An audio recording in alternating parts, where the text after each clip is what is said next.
দেখ expenditure method সম্পর্কে সবার আইডিয়া আছে, ঠিক আছে? তো এক্সপেন্ডিচার মেথড ন্যাশনাল ইনকাম কি করে বের করতে হয়? C plus I plus G plus কি এক্স মাইনাস এম, মনে পড়ছে তো? এক্স মানে কি এক্সপোর্ট আর এম মানে কি ইম্পোর্ট, মানে এক্স এম, বুঝতে পারছিস তো? C I G X minus M, মানে সুন্দরভাবে এক্সপেন্ডিচার মেথডে লেখানো ছিল, ঠিক আছে? তো এখানে বলছে সি মানে কি, সি মানে তো তোরা বুঝিস কনজাম্পশন, কিন্তু এখানে তুই কি করে বুঝবি? ওখানে অনেক কিছু আছে না, অ্যাকচুয়ালি এর পুরো প্রপার ওয়ার্ডটা শুনে রাখ, তাহলে সেন্টেন্স শুনে সুবিধা হবে। বলছে সি মানে লেখানো ছিল যেটা দেখেছি প্রাইভেট ফাইনাল কনজাম্পশন এক্সপেন্ডিচার, কি বললাম? প্রাইভেট লিখতে হবে না, কারণ তুই বুঝতেই পারবি, এই তো sir private household consumption expenditure, তার মানে এটাই সি, এটা হচ্ছে সি, বুঝতে পারলি কোশ্চেনটা পড়ে? এটাই হচ্ছে সি, বুঝতে পারছিস তো কি বললাম? তারপর আই, আই তো স্যার এখানে আই লেখা আছে, আই মানে কি? আই মানে কি শিখেছি? Investment expenditure. এবার এখানে তো এইভাবে ইনভেস্টমেন্ট এক্সপেন্ডিচার নাম নাও থাকতে পারে, এর নামটা কি? মানে এর তো অন্য কোনো নাম আছে, টেকনিক্যাল নাম আছে। আইটাকে কি বলছে জানিস তো? বলছে গ্রস ডোমেস্টিক ক্যাপিটাল ফর্মেশন, বুঝতে পারলি তো কি বললাম? Gross domestic capital formation. এবার দেখ এরকম কিছু আছে এখানে, গ্রস ডোমেস্টিক, তার মানে এটা হচ্ছে আই, বুঝতে পারছিস ব্যাপারটা? কোনো কঠিন লাগবে না, মানে এইগুলো জানা থাকলে আর অঙ্ক করার কোনো ব্যাপার না। তারপর জি, জি মানে স্যার, জি মানে গভর্নমেন্ট এক্সপেন্ডিচার, তাহলে এখানে কি দেখ গভর্নমেন্ট ফাইনাল কনজাম্পশন আছে, এই যে এটা হচ্ছে জি, তুই বুঝতে পারছিস ব্যাপারটা? তাহলে সি আই জি হয়ে গেল sir X minus M, X মানে হচ্ছে এক্সপোর্ট আর এম মানে ইম্পোর্ট, তাই তো? তাহলে বুঝতেই পারছিস, তাহলে এতে এক্সপোর্ট বলে দিয়েছে, আবার এখানে কোথায় ইম্পোর্ট বলে দিয়েছে। তাহলে মোটামুটি আমি যা বোঝালাম বুঝতে পারলি তো? এবার অঙ্কটা করতে পারবো, মানে আমি জাস্ট একটু মনে করালাম ব্যাপারটা, তাহলে কি খুব সুবিধা হবে, ঠিক আছে? তো অঙ্কটা আরম্ভ কর। প্রথমে কি এই যে C I G X minus M করলে কি হয় জানিস তো? জিডিপি এমপি, এটাকে বলা হয় জিডিপি এমপি। তাহলে বুঝতে পারছিস তো? ফর্মুলা লিখে দিয়েছি না, জিডিপি এমপি।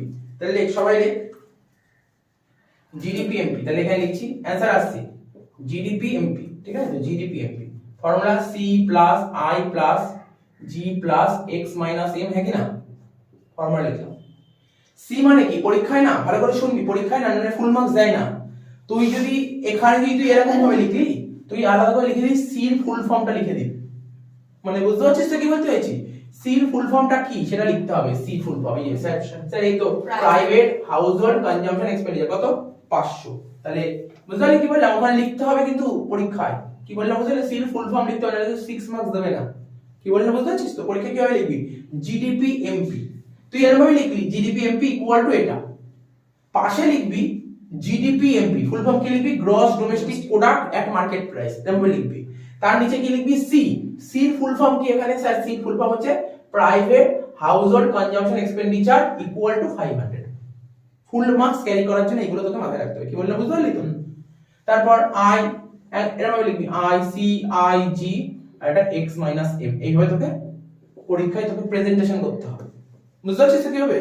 তো বুঝতেও পারছিস, তোর তো আগেও অনেক অঙ্ক করেছিস কিভাবে লিখতে হয়, সাজিয়ে গুছিয়ে অঙ্ক করতে হয়। হ্যাঁ, যদি তোদের এমসিকিউ ব্যাপার থাকতো তাহলে তো মুখোমুখি হয়ে যেত ডাইরেক্ট, তো এটা তোকে মাথায় রাখতে হবে। তাহলে সি কত হলো? 500। তারপর সির পর কি আছে বল? আই, আই তাহলে এখানে আই কত বলেছি আমরা? 250। আই হচ্ছে 250, এই আই 250, এই আই 250। জি কত বলেছি? 200, জি হচ্ছে 200। আর x মাইনাস m মানে বুঝতে পারছিস তো? স্যার এক্সপোর্ট মাইনাস ইম্পোর্ট, তাহলে বল এক্সপোর্ট কত ছিল? এক্সপোর্ট স্যার এক্সপোর্ট 20 আর ইম্পোর্ট কত? 5। 20 থেকে 5 বাদ দিলে একবারে 15, কি রে? তাহলে ক্যালকুলেট হয়ে যাবে কত? 500 আর 750 200 950 মানে 965। জিডিপি এমপি কত বেরিয়ে গেল? 965। কোনো ডাউট নেই এখানে? ডাউট নেই এখানে? জিডিপি এমপি বেরিয়ে গেল, কিন্তু কি বের করতে হবে? জিডিপি এমপি বের করতে হবে না sir, national income. National income কাকে বলে? এনএনপিএফসি, এনএনপিএফসি। তাহলে এটাও লিখতে হবে এনএনপিএফসি এর ফুল ফর্ম, ঠিক আছে? এগুলো সব ফুল ফর্ম লিখতে হবে, নাহলে কি বলতো নাম্বার কাটবে, আগে বলে দিলাম। এনএনপিএফসি লিখবি, এরকম লিখবি, পাশে লিখবি এনএনপিএফসি এর ফুল ফর্মটা কি? কি লিখবি? Net national product, net national product at factor cost, তাই তো? এনএনপিএফসি। কিন্তু আমি কি জানি স্যার? আপনি জিডিপি এমপি জানেন, তাই তো? তাহলে জিডিপি এমপি জানি, তাহলে একটা করে দেখ এমপি থেকে এফসি তে আনবো, কি করতে হবে এমপি থেকে এফসি তে আসতে গেলে? মনে আছে তো? হ্যাঁ বল। মাইনাস করতে হবে না না, ওটা পরের কথা। এমপি থেকে এফসি, এনআইটি এনআইটি মাইনাস কর NIT, net indirect tax, NIT. তুই এখানে তুই ডাইরেক্ট, তাহলে তোর আলাদা করে নেট এনআইটি ফুল ফর্ম লিখতে হবে না, এখানে যদি নেট ইনডাইরেক্ট ট্যাক্স লিখে দিস তাহলে আলাদা করে লিখতে হয় না। দেখ তুই এটাও করতে পারিস, দেখ শোন, এই শোন, বলিস আমি এইগুলো লিখবো না, তুই করতেই পারিস, এইগুলো লিখবো না পাশে। তাহলে কি করবি তুই, এইগুলো সব না ফুল ফর্ম দিয়ে চালিয়ে যাবি, তাহলে আর কোনো সমস্যা হবে না। আমার কথাটা বুঝতে পারলি তো? তাহলে আলাদা করে লিখতে হবে না। যদি এটা করিস তাহলে আর আলাদা করে লেখার দরকার নেই। আর যদি বলিস না স্যার আমি অঙ্কটা রাফ থাকবে, ছোট থাকবে অঙ্কটা, বেশি নোংরা হবে না, তাহলে এরকম করে তাহলে পাশে আলাদা করে লিখতে হবে। বুঝতে পেরেছি ব্যাপারটা কি বললাম? NIT হয়ে গেল, তাহলে MP থেকে FC হয়ে গেল, PP মিলে গেছে। ডোমেন এখানে কি আছে? D আর এখানে N, ঠিক আছে? ডোমেস্টিক থেকে ন্যাশনাল যেতে গেলে কি করতে হয় শিখিয়েছিলাম, ডোমেস্টিক থেকে ন্যাশনাল যেতে গেলে কি করতে হয়? NFIA, তাই তো? NFIA যোগ করব, মানে net factor income from abroad. আর কি স্যার গ্রস থেকে নেট হয়ে যাবে, তাহলে কি করব? গ্রস থেকে নেট গেলে ডেপ্রিসিয়েশন মাইনাস করতে হবে, তাহলে ব্যাস অঙ্ক শেষ, তাই না? এই তো এইটুকু ছোট্ট একটা অঙ্ক ছিল, বুঝেছিস তো তোরা? 965 বল নেট ইনডাইরেক্ট ট্যাক্স কত ছিল ওকে স্যার? 50 বলে দিয়েছে। NFIA কত বলেছে বল? NFIA বলে দিয়েছে কোশ্চেন, NFIA 80 আর ডেপ্রিসিয়েশন কত বলেছে? বলে স্যার খুঁজে পাচ্ছি না। আর এই কনজাম্পশন অফ ফিক্সড ক্যাপিটাল থেকে বলা হয় ডেপ্রিসিয়েশন, ব্যাস শেষ হয়ে গেল। তাহলে 965 থেকে 100 বাদ দিলে 865 আর 80 কত হচ্ছে? করে দেখ, এখানে বলছে 945। হ্যাঁ বুঝতে পারলি অঙ্কটা? তাহলে বোঝা গেল টুকেন এটা।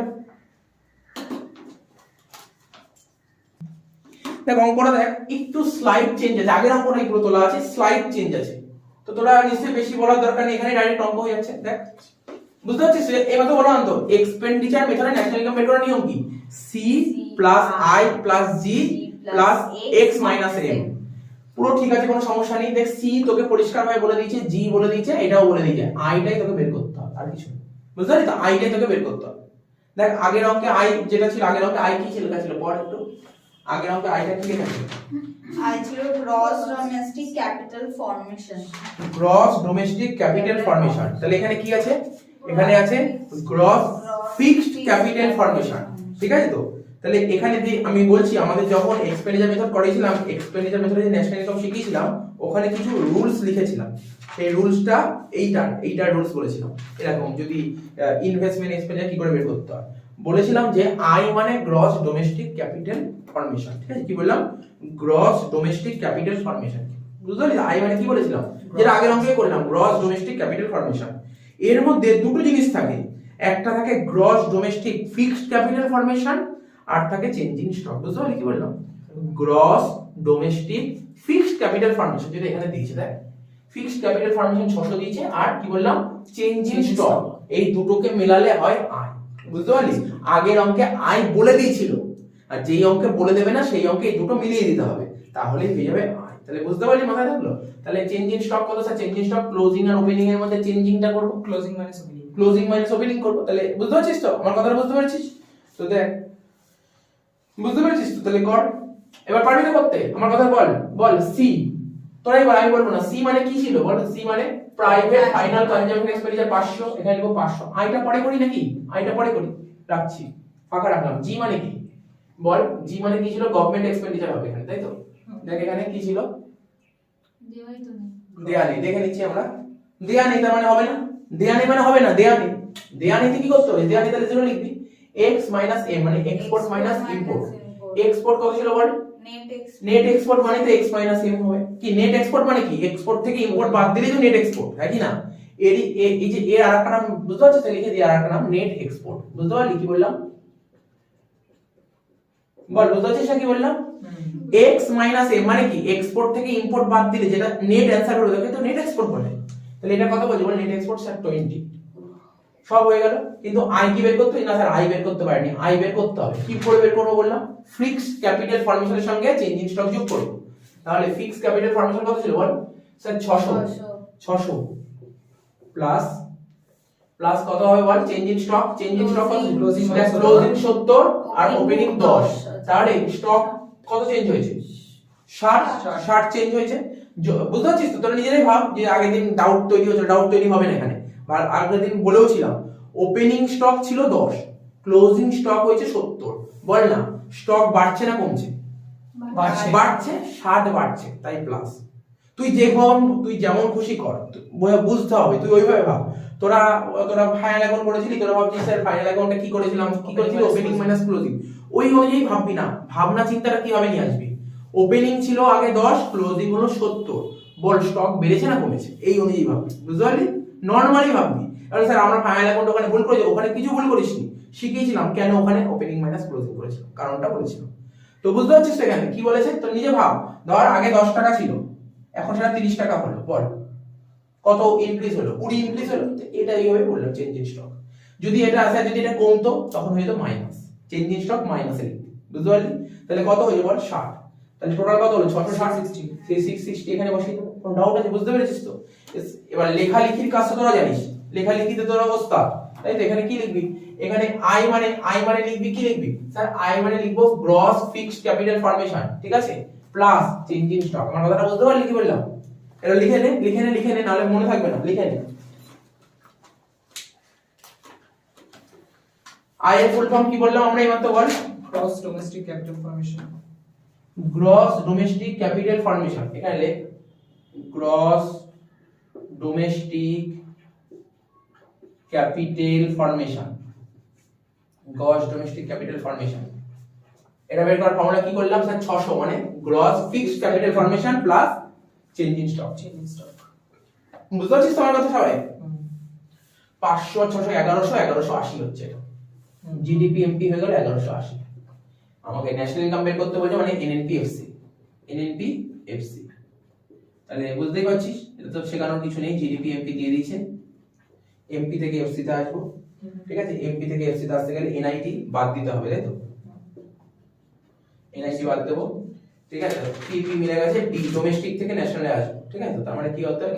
এনএফআইএ, ঠিক আছে? এনএফআইএ আমাকে কি করতে হবে? এনএফআইএ যোগ করতে হবে, তাই তো? মাইনাস ডেপ্রিসিয়েশন, তাই তো? ডেপ্রিসিয়েশন, কাজ শেষ। তাহলে জিডিপি এমপি কত ছিল? 1180। নেট ইনডাইরেক্ট ট্যাক্স তোরা বুঝতেই পারছিস, ইনডাইরেক্ট ট্যাক্স ছিল 10 আর সাবসিডি ছিল 5, তাহলে নেট ইনডাইরেক্ট ট্যাক্স কত হবে? 5 প্লাস এনএফআইএ কত? এনএফআইএ -25 এখানে -25 তে মাইনাস ডেপ্রিসিয়েশন বলে দিয়েছে কত? 50। ব্যাস করে ফেল। 30 মানে 500। হ্যাঁ করে দিয়েছি, 1100 মিলে গেছে। সাবসিডি নিয়েছি রে, এই যে নেট ইনডাইরেক্ট ট্যাক্স কত? ইনডাইরেক্ট ট্যাক্স ছিল 10 আর তাতে সাবসিডি বাদ 10 থেকে 5 বাদ দিলে কত? 5 হয়, সেই 5টাই দিয়েছি। এমনি অঙ্কটা এমনি বুঝছিস তো? লেখালেখিগুলো ঠিক করবি। লেখা দেখ, অঙ্ক তো কিছু নেই, অঙ্ক তোরা বুঝেই গেছিস, লেখালেখিগুলো ঠিক করবি পরীক্ষায় নাম্বার পাওয়ার জন্য, ঠিক আছে তো? তো কোনো ব্যাপার নেই, অঙ্কগুলোর মধ্যে এমন কিছু ক্রিটিক্যাল জিনিস থাকে না এখানে। এরকম টাইপের এইগুলো কি? এগুলো সিবিএসসি আইএসসি বোর্ডের অঙ্ক, ক্লাস 12 এ যারা পড়ে, ঠিক আছে? ওখানকারই অঙ্ক, ওই অঙ্কগুলো তুই জানা থাকলেই তোর হয়ে যাবে। তোর বইতে তো আলাদা করে কোনো অঙ্কই নেই সেইভাবে, তাহলে তুই কি প্র্যাকটিস করবি? তোর সিলেবাসে কি আছে স্যার? ন্যাশনাল ইনকাম অঙ্ক আসে। তো ন্যাশনাল ইনকামে কি কি আছে তুই জানতে হবে। ন্যাশনাল ইনকামের টপিকে কি কি আছে? আমরা 3 দিক থেকে ন্যাশনাল ইনকাম করি। কি কি দিক থেকে? ইনকামের দিক থেকে, এক্সপেন্সের দিক থেকে আর ভ্যালুয়ের। 3 দিকের অঙ্কই করলাম। তারপর তোর ইয়ারে কি অঙ্ক এসে? 19 সালের অঙ্ক করলাম, 20 সালের অঙ্ক করলাম। তো বুঝতেই পারলি আর কি হবে? তো সবই একই প্যাটার্নের অঙ্ক, তোকে জিনিসটা জানতে হবে। কনসেপ্ট জানা থাকলে তুই নিজে অঙ্ক করতে পারবি। আমি যে 3টে টপিক শেখালাম না, তুই যে কোনো অঙ্ক করতে পারবি, 3টে টপিক জানা থাকবে। জানা না থাকলে পারা যাবে না। তো বল, 2টো অঙ্ক হলো, 3 নম্বর অঙ্ক করবো। আচ্ছা এই অঙ্কটা নিজে করার চেষ্টা কর। এখানে না ন্যাশনাল ইনকাম বের করতে পারি, এখানে জিডিপি এমপি বের করতে হবে, যেটা আমরা বের করতাম। জিডিপি এমপি বের করার নিয়মটা কি ছিল বল? c + g x - a। এখানে লিখছি শর্টে লিখছি জিডিপি এমপি, বল sir c plus i plus g plus x minus m, এটা তো ছিল জিডিপি এমপি, তাই তো? GDP MP. এবার দেখ আমাদের c বের করার নিয়মটা কি ছিল বল? Private consumption expenditure. দেখ পার্সোনাল মানে প্রাইভেট কনজাম্পশন এক্সপেন্ডিচার কত? 27000, c 27000 বলে দিয়েছে। i মানে কি? Investment expenditure. এটাই তো বলে না, এটাই জেনারেলি বলে না, এটা বের করতে হয়। তো ইনভেস্টমেন্ট এক্সপেন্ডিচার বের করার ফর্মুলা আগেরটা বললাম, fixed capital formation plus change in stock. এবার এখানে যদি এবার দেখবো কি আছে, ঠিক আছে? তাহলে কি বলেছে? ফিক্সড ক্যাপিটাল ফর্মেশন আছে, হ্যাঁ, গ্রস কত আছে? ডোমেস্টিক এই যে gross domestic fixed capital formation 2500, তার সঙ্গে স্টকের চেঞ্জটা নিতে হয়। এখানে স্টকের চেঞ্জ বলেনি, এখানে বলেছে ফল ইন স্টক, মানে চেঞ্জ ইন স্টক আমরা প্লাস করছিলাম আর ফল ইন স্টকটা কি হবে? এখানে মাইনাস হবে। তো বুঝতে পারছিস তো? তাহলে 2500 থেকে কত মাইনাস করব বলতে পারবি? 300 মাইনাস করব কত হবে? 2200। ঠিক আছে তো? ও সরি, আমি ভুল করেছি। এখানে কি হয়েছে দেখ, এখানে ফল ইন স্টক ফল করেছে কত? 300। 300 স্টক ফল করেছে 300। তাহলে চেঞ্জটা কি বলছে প্লাস মাইনাস হবে না মাইনাস হবে না, প্লাসই হবে। এটা এই জায়গাটা একটু মিস্টেক হয়েছে, fall in stock. Fall in stock মানে ওই চেঞ্জ ইন স্টক, মানে স্টকটা কত ফল করেছে, ঠিক আছে তো? এটা একটু ভুল ভেবেছি, এটা 2080 হবে, ঠিক আছে তো? ফল ইন স্টক কি বললাম বুঝতে পারলি তো? আমরা কি করতাম, চেঞ্জ ইন স্টক যোগ করতাম, মানে স্টকটা কত ফল করেছে সেটা বলতে চেয়েছে, ঠিক আছে তো? 2800। জি জি মানে গভর্নমেন্ট এক্সপেন্ডিচার বলেছে, গভর্নমেন্ট এক্সপেন্ডিচার কত? 3000 বলেছে। 3000 বলেছে, গভর্নমেন্ট এক্সপেন্ডিচার লিখেছে 3000। আর এক্সপোর্ট মাইনাস ইম্পোর্ট কত হচ্ছে? এক্সপোর্ট হচ্ছে 450, ইম্পোর্ট হচ্ছে 500। 500, মানে -50 এক্সপোর্ট থেকে ইম্পোর্ট বাদ দিলে কত হবে? -50, -50। ঠিক আছে তো? -50। তাহলে এখানে লিখে দিলাম -50, ব্র্যাকেটে করে দিলাম, তাহলে তো বুঝে যাবে, অ্যানসার বেরিয়ে যাবে।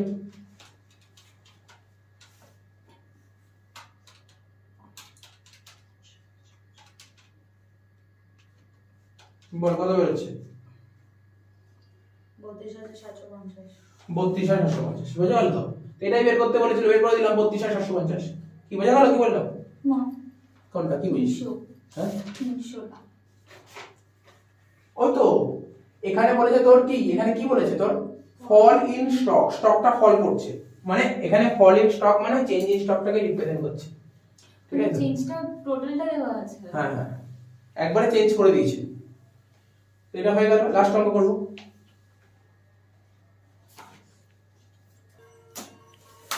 আচ্ছা দেখ, এই অঙ্কটা দিয়েছে, তাহলে এই অঙ্কটাও ইজি আছে, এমন কি টাফ নেই। তো তোকে কি বের করতে বলেছে? এনডিপিএফসি, তাই তো? এটা কি করতে বলেছে তোকে, কি বের করতে বলেছে? NDPFC, net domestic product and factor cost, ঠিক আছে? তো এটা কি করে বের করব? আরে এটা বের করতে গেলে আইটেম দেখে বুঝতে হচ্ছে কি মেথডের আইটেম, সব এক্সপেন্ডিচার মেথডের আইটেম আছে। তাহলে সর্বপ্রথম কি করব? জিডিপিএফপি এর মধ্যে প্রথমে কি হবে? সি মানে প্রাইভেট ফাইনাল কনজাম্পশন এক্সপেন্ডিচার কত বলে? 400, লিখে দে এখানে 400 প্লাস আই মানে কি? ইনভেস্টমেন্ট এক্সপেন্ডিচার, তাই তো? কত বলে ইনভেস্টমেন্ট এক্সপেন্ডিচার শিখিয়েছিলাম? Gross domestic fixed capital formation, তাই তো? কি রে, কি বলেছে আমাদের লেখা কি ছিল বল? আয়ের ফুল ফর্ম কি লিখেছিলাম? গ্রস ডোমেস্টিক, বল কি লেখা ছিল, একটু পড়ে নে। Capital formation. Gross domestic capital formation. Gross domestic capital formation, এই তো দিয়ে তাই তো? গ্রস ডোমেস্টিক ক্যাপিটাল ফর্মেশন দিয়ে দিয়েছে, তাহলে সেটাই তুই বসিয়ে দিবি, কোনো সমস্যা নেই, কোনো ঝামেলা নেই। গ্রস ডোমেস্টিক ক্যাপিটাল ফর্মেশন 100, চলো দিয়ে দিয়েছে 100 প্লাস গভর্নমেন্ট এক্সপেন্ডিচার কত বলেছে? 100। গভর্নমেন্ট এক্সপেন্ডিচার 100 বলে দিয়েছে। আর এক্সপোর্ট মাইনাস ইম্পোর্ট, এক্সপোর্ট কত বলেছে বল? ও নেট এক্সপোর্ট বলে দিয়েছে -20, -20, তাহলে করে বের 400 থেকে 600, 600 থেকে 20 বাদ দিলে কত হয়? 580, 580। এখানে দেখলি চেঞ্জ ইন স্টক বেকার দিয়েছে, কোনো কাজে লাগলো না। কারণ বুঝছিস কেন চেঞ্জ ইন স্টক কাজে লাগলো না? এটা মাথায় রাখতে হবে, দিয়ে দিয়েছে। ঠিক আছে তো? ব্যাস হয়ে গেল, জিডিপিএফপি হয়ে গেল। তোকে কি করতে বলছে? এনডিপিএফসি বের করতে বলছে, তাই তো? এনডিপিএফসি লেখ এখানে, এনডিপিএফসি যেটা বের করতে বলছে সেটা বাঁ দিকে, আর যেটা দিয়ে দেবে সেটা ডান দিকে। জিডিপিএমপি আমরা শিখেছিলাম এমপি থেকে এফসি আসতে গেলে কি করতে হয়? নেট ইনডাইরেক্ট ট্যাক্স মাইনাস করতে হয়। হ্যাঁ নেট ইনডাইরেক্ট ট্যাক্স মাইনাস করব, না যোগ করব, যোগ করব না মাইনাস, দেখে নে না। যোগ করব, এমপি থেকে হ্যাঁ FC, যোগ করব, minus করব। যোগ করব অ্যাড না এমপি থেকে এফসি মাইনাস করব। মাইনাস করতে হবে। তো দেখ ঠিকই লিখেছি, এমপি থেকে এফসি তে যেতে গেলে, এমপি থেকে এফসি তে আসতে গেলে নেট ইনডাইরেক্ট ট্যাক্সটা মাইনাস করতে হয়, ঠিকই করেছি। আর কি করতে হবে? ডি ডি ঠিক আছে, সব কোনো সমস্যা নেই। কিন্তু গ্রস থেকে নেট আসতে গেলে কি করতে হবে? ডেপ্রিসিয়েশন। কি করব বল? গ্রস থেকে নেট যাচ্ছে ডেপ্রিসিয়েশন, তাহলে কি করব? মাইনাস করব। মাইনাস তাহলে কর জিডিপিএমপি কত পেয়েছে? 580। একই 10। নেট ইনডাইরেক্ট ট্যাক্স বলে দিয়েছিল, হ্যাঁ 60 বলে দিয়েছিল। আর ডেপ্রিসিয়েশন কত বলেছিল? কনজাম্পশন অফ ফিক্সড ক্যাপিটাল হচ্ছে ডেপ্রিসিয়েশন 20। তাহলে কত হলো অ্যানসার? 500। শেষ। আশা করি বুঝতে পারলি অঙ্কটা। তাহলে এক্সপেন্ডিচার মেথড হয়ে গেল।